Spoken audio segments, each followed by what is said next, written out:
देखिए भाई लोग, मेरे पास अभी ना 3 ब्रांड का स्पार्क प्लग है। एक तरफ है बॉश, चैंपियन और एनजीके। ये तीनों ब्रांड जो है हर टू व्हीलर कंपनी यूज करती है अपने अपने मोटरसाइकिल में। जी हाँ, आज हम तीनों स्पार्क प्लग का जो फिनिशिंग है, क्वालिटी, ये सारा कुछ हम चेक करेंगे कि तीनों का कैसा है। क्योंकि मार्केट में ये तीनों कंपनी जो है ना ज़्यादातर हमें मिल जाती है। हर एक स्पेयर पार्ट्स की दुकानों पर हमें मिल जाती है। बॉश कंपनी का, चैंपियन का और ये एनजीके का, तीनों का हमें मिल ही जाता है। और बहुत ज़्यादा जो हमें दुकानों पर मिलती है ना, वो बॉश का मिलती है। और चैंपियन और ये एनजीके बाद में आता है ना। बॉश का सबसे ज़्यादा कहा जाए तो 80% जो है मैकेनिक चॉइस बॉश ही करते हैं। तो तीनों का स्पार्क प्लग हमारे पास अभी मौजूद है। और तीनों है लंबे थ्रेड का, बड़े थ्रेड का है, यानी कि बड़े चूड़ी का स्पार्क प्लग है। और इसको हम होंडा शाइन बाइक में, CD 110 या सुपर स्प्लेंडर, ग्लैमर और बजाज पल्सर जैसे बाइक में हम इसे लगाते हैं। जो 110 सीसी से ऊपर बाइक होती है ना, उसमें हम इसको लगाते हैं। ठीक है, तो चलिए मैं आपको दिखाता हूँ। नज़दीक करो ज़रा। ये बॉश, ये चैंपियन और ये एनजीके है। सबसे पहले तो हम चेक करेंगे इसका गैपिंग। ये हमारे पास फीलर गेज टूल्स है और इसके द्वारा मैं गैप चेक करूँगा। इसमें है 0.025 और 0.63 mm। ये वाला देखिए, ये फीलर गेज टूल है। मैं इसके द्वारा ही चेक करता हूँ, क्योंकि इतना ही ज़्यादातर जो है स्पार्क प्लग में गैप रहता है। ये बॉस को चेक करते हैं, तो इसका गैप चेक कर लेता हूँ। चलो ये सही है। ये भी चेक करता हूँ, ये भी सही है, बराबर है। ये भी चेक करता हूँ, ये थोड़ा सा अंतर है उससे, इसका गैप थोड़ा ज़्यादा है। ठीक है, एनजीके का गैप ज़्यादा है। यहाँ पे ये बॉश का ओरिजिनल है, ये देखिए। ओरिजिनल की पहचान करें तो पीछे आपको ब्लू कलर का ये पेंटिंग मिल रहा है। और ये जो आप देख रहे हैं लाइनिंग ब्लू कलर का, ये भी पेंटिंग है, जो कि हम इसको किसी भी तरीके से साफ़ नहीं कर सकते हैं। ये बॉश लिखा हुआ है, R6 लिखा हुआ है। इसको भी हम बिल्कुल अगर इस तरीके से खुरचेंगे तो ये साफ़ नहीं होगा, किसी भी चीज़ से खुरचना चाहें तो, क्योंकि ये ओरिजिनल है। ये जो आप पैकिंग देख रहे हैं, इसमें पैकिंग भी इसका बिल्कुल ओरिजिनल है, जो कि डबल पैकिंग इसमें मिलता है। ठीक है, वाशर, डबल वाशर हमें इसमें मिलता है। और यहाँ पे अगर हम सारा कुछ चेक करें तो ये बिल्कुल जेन्युइन क्वालिटी का जो हमें मिलता है, ये सेम वही चीज़ है। यहाँ पे भी UR3DC यहाँ पे पार्ट नंबर है, इंडिया, और 480 यहाँ पे लिखा हुआ है। तो क्वालिटी बिल्कुल बहुत ही अच्छा फिनिशिंग के साथ है बॉश का भी। और यहाँ पे चैंपियन को चेक करते हैं तो चैंपियन भी मैं देख रहा हूँ कि बहुत अच्छे फिनिशिंग के साथ आती है। और ये इसका वाशर है, वाशर थोड़ा सा बॉस से ये पतला वाशर है इसका। और उसके बाद यहाँ पे भी इसमें 24FY लिखा हुआ है। और चैंपियन जो है यहाँ पे ब्रांडिंग किया गया है, और ये पार्ट नंबर CRG4CH, ये HCL मतलब पार्ट नंबर दिया गया है। यहाँ पर जो है चैंपियन ने अपना ब्रांड नहीं किया है इसके ऊपर। ठीक है, सिर्फ इसमें प्रिंटिंग किया है। उसके बाद एनजीके में आते हैं, तो एनजीके का भी बहुत ही अच्छे क्वालिटी का फिनिशिंग का है। NGKR यहाँ पे लिखा हुआ है। और इधर ये पार्ट नंबर CPR8EA9+ ये लिखा हुआ है। और D420 यहाँ पे लिखा हुआ है। और इसके ऊपर कोई भी जो है एनजीके का ब्रांडिंग नहीं किया गया है। अब देखिए गाइज, तीनों स्पार्क प्लग को जो हमने चेक किया ना, तो एक बॉश ही एक ऐसा कंपनी है जो कि बॉश यहाँ पे लिखती है अपने इस पे। बॉश लिख रहा है, पार्ट नंबर लिख रहा है, अपना ब्रांडिंग दे रहा है। बाकी चैंपियन और ये एनजीके दोनों में किसी ने भी अपना यहाँ पे नहीं लिखा है, बाकी सिर्फ प्रिंट करवाया इसमें। ठीक है, तो क्या वजह मैं इतना नहीं जानता हूँ।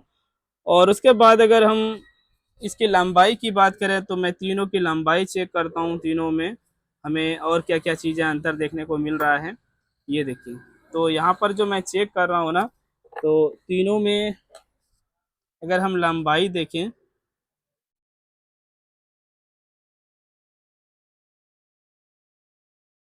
तो एनजीके और बॉश, ये तीनों, ये दो स्पार्क प्लग थोड़ा लंबा है, और चैंपियन का थोड़ा सा छोटा है। इससे इससे कोई दिक्कत नहीं है। बाकी मैं इस पार्ट को अगर देखूं तो ये ज़्यादा है, सबसे ज़्यादा चौड़ा इसका यही इसी का है, जिस पे हम रेंच लगाते हैं। और इसका ये पतला है, और इसका भी चौड़ा है।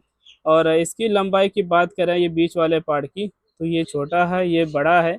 और ये भी छोटा है, इसमें ये बड़ा साइज किया गया है। ये सब चीज़ छोटी छोटी डिफरेंस अगर देखें तो ऐसे बहुत सारी चीज़ डिफरेंस हमें मिलेगी।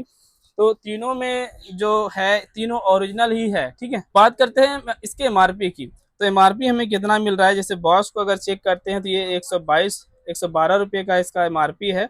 और इसमें हमें क्या क्या मिल रहा है देखने को, जैसे कि बॉस ने यहाँ पे लिख दिया है मैन्युफैक्चर नवंबर 2024 का ये माल है।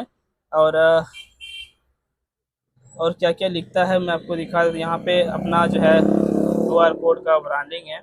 और आगे अगर देखें इस जगह पर तो हमें मिल रहा है 0.7 mm का इसका गैप, इतना रहना चाहिए, इन्होंने ये लिख दिया है। और टाइटनेस की बात करें कितना टाइट करना है तो 12 NM तक हम टाइट कर सकते हैं। न्यू टॉर्क मीटर जो बोलते हैं 12 NM तक हम टाइट कर सकते हैं। और किस किस बाइक में लगेगी यहाँ पर साफ शब्दों में इन्होंने बॉस ने लिख दिया है। ठीक है, और उसके बाद हम चैम्पियन में आते हैं। तो चैम्पियन की अगर पैकेजिंग देखें तो चैम्पियन ने अपना स्पार्क प्लग ये यहाँ फोटो दिया है, चैम्पियन यहाँ पे लिखा है। चारों तरफ देखें, उसके बाद यहाँ पे देखेंगे स्पार्क प्लग वन नॉइज, इसका पार्ट नंबर है मनो, एमआरपी इसका 109 रुपये है।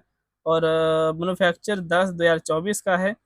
और ये मोटरसाइकिल इंडिया प्राइवेट लिमिटेड ये कंपनी ब्रांड दिखा रहा है यहाँ पे। उसके बाद इसमें कोई भी गैप का नहीं लिखा गया कि कितना गैप हमें रखना चाहिए। इस पैकेट में हमें कहीं भी देखने को नहीं मिल रहा है कि कितना गैप रहना चाहिए, वो नहीं मिल रहा है चैम्पियन में। अब एनजीको का अगर चेक करेंगे तो एनजीके ने बहुत सारा कुछ इसमें मेंशन किया है। जैसे कि इसका कहना है कि हाई इजनिटिबिलिटी यानी कि अच्छी स्पार्क मिलेगी, और लो फ्यूल कंजप्शन यानी कि पेट्रोल की बचत होगी, और बेटर एक्सेलरेशन अच्छी एक्सेलरेटर मिलेगी, अच्छी पिकअप मिलेगी, और इंस्टेंट स्टार्टिंग में दिक्कत नहीं होगा, फ़ौरन स्टार्ट हो जाएगा, इसका ये कहना है। और बाकी चीज़ देखें तो और भी चीज़ कंपनी लिखती है, कंप्लेंट्स विद BS6 फ्यूल और oxygen sensor fuel injection system, इन सब चीज़ों में कोई कंप्लेंट नहीं आएगी, इसका ये कहना है। अगर कंप्लेंट रहता है तो ये सब हो सकता है इसके द्वारा दूर हो जाएगा। न्यू एज जापानीज टेक्नोलॉजी जहाँ पे लिखा हुआ है। इसके एमआरपी की बात करें तो 140 रुपये है, यानी कि 140 रुपये का ये स्पार्क प्लग है एनजीके का। और यहाँ पे गैप 0.9 mm लिखा हुआ है, देखिए इसका गैप ज़्यादा है, और इसमें कंपनी ने लिखा है 0.7 mm। ठीक है, 2 mm ज़्यादा लिखा है, तो 2 mm ज़्यादा, जैसे कि हमने ये फिलर गेज टूल्स के द्वारा चेक किया तो इसका गैप आप लोगों को ज़्यादा देखने को मिला। इसमें मैंने शुरू में ही दिखाया कि ये ज़्यादा गैप है और ये इसमें कम गैप है। तो कारण क्या है मैं आपको बता देता हूँ। सभी कंपनी जो है अपने अपने अनुसार से है, अपने अपने अनुसार से अपने अपने बाइक के अकॉर्डिंग जो है इसका गैप रखते हैं। तो इन्होंने जो 9 mm का गैप रखा है, तो आपको चेक कर लेना कि आपके बाइक में कितना mm का ये गैप रहता है, कितना mm का गैप रहता है, उस हिसाब से आपको सेट कर लेना, उसके बाद लगाना है। ठीक है, और इसमें 7 का मिल रहा है तो 7, और इसमें भी चैम्पियन में भी 7 और 8 mm के बीच रहता है। तो इन दोनों स्पार्क प्लग को आप बजाज पल्सर में लगा सकते हैं, और अगर आप इसे लगाते हैं तो थोड़ा सा गैप जो है इसका आपको कम करना पड़ेगा। ये सारा अंतर हमने अब लोगों को दिखाया स्पार्क प्लग में, और सबका हमने एमआरपी भी दिखाया। अब बात करें कि तीनों में कौन बेहतर है, तीनों में कौन बेहतर है, तो मैं आपको ये कंफर्म नहीं बता पाऊंगा कि तीनों में कौन सही है। आप खुद डिसाइड कर सकते हैं कि तीनों में कौन सही है। अब कहने का मतलब अगर हम कह दें कि चैंपियन खराब है तो चैंपियन प्लग जो है बजाज की पल्सर बाइक में लग के आती है तो ये खराब कैसे हो गया, ये भी सही है। बॉस का स्पार्क प्लग हीरो और होंडा बाइक में लग के आती है, तो मैं इसको भी कैसे कह सकता हूँ खराब है। यामा बाइक सभी बाइक लगा कर देती है, और ये एनजीके ये भी बहुत सारी बाइक में लग के आती है। तो तीनों में से कोई भी स्पार्क प्लग खराब नहीं है। अगर कोई भी स्पार्क प्लग आपको मार्केट में मैकेनिक के पास मिलता है ओरिजिनल, तो आप बेफिक्र होकर बेधड़क होकर आप लगवा सकते हैं। इसके गैप की बात करें तो बाइक का जो सर्विस मैनुअल बुक होता है उसमें दिया हुआ होता है कि कितना गैप रहना चाहिए। इस वीडियो को बनाने का मतलब मेरा यही था कि मार्केट में जो ये सारे स्पार्क प्लग मिलता है तो हमें इनमें से लगाना चाहिए या नहीं लगाना चाहिए, कुछ खास ये मेरा मकसद था ये वीडियो बनाने का। आप लोग ज़रूर बताएं, एक मैकेनिक भाई है तो, कि तीनों में से कौन से स्पार्क प्लग आप लोग पसंद करते हैं, एनजीके, चैंपियन, बॉस, तीनों में से कौन सा आप अपनी बाइक में लगाना पसंद करते हैं, वो ज़रूर बताना कमेंट करके। बाकी ऐसे वीडियो देखना चाहते हो तो हमारे चैनल को जरूर सब्सक्राइब कर लीजिएगा। मैं मोटरसाइकिल रिपेयरिंग जैसे वीडियो हमेशा बनाकर डालता रहता हूँ। गोड्डा जिला के नरैनी से, नरैनी में मेरा मेन चौक पर ही वर्कशॉप है कासिम ऑटो के नाम से।